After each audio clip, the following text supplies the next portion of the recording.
Assalamualaikum.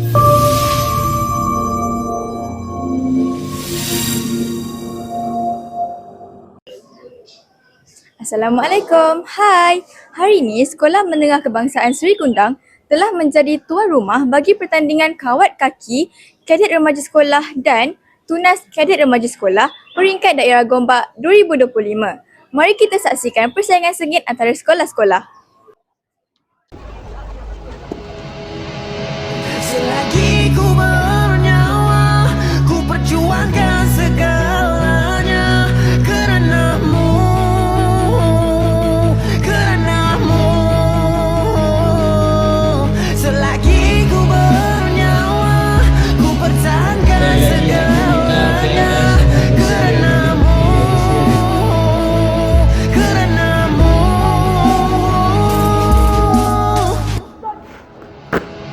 Keranamu, kalau nak berjaya dengan bergaya bukannya senang.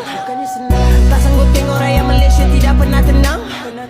This is not a way bro, this is not a way bro. Berapa banyak kali PM tukar, sekarang masa tu kita berubah. Jika takut dengan risiko, jangan cakap soal perjuangan. Jika depan dengan musuh, sistem korupsi aku lawan. Buka matalah anak muda, beri peluang kepada negara. Pilihan di tangan kita, jatuh bangun pun sama-sama. Aku lakukan ini keranamu. Selagi ku bernyawa, ku perjuangkan segalanya keranamu, keranamu.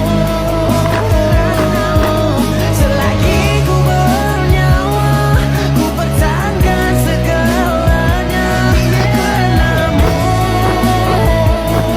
keranamu. Oh Malaysiaku, tanah tumpahnya darahku. Aku laungkan suara generasi aku yang baru. Kita kekal teguh semangat untuk negara kita. Kukuh ambil yang jernih, buah yang keruh. Hari ini kita lihat satu perpaduan, satu jalinan berbilang kaum hidup aku dengan aman. Bahagia sejahtera Malaysiaku selamanya. Harapan Malaysiaku hingga sampai bila-bila.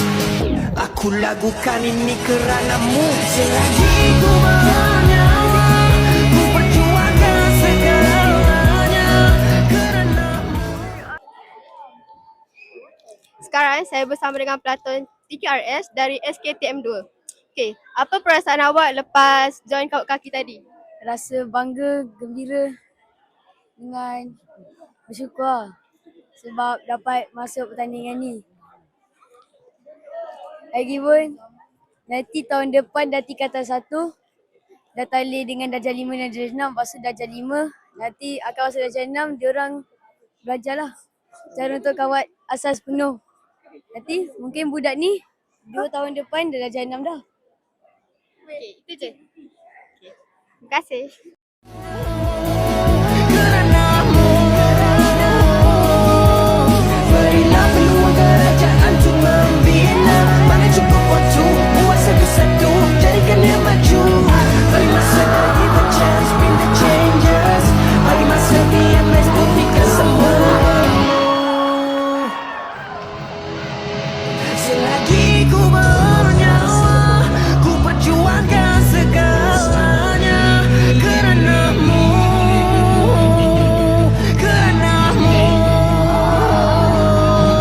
Selagi ku bernyawa, ku pertahankan segalanya keranamu, keranamu.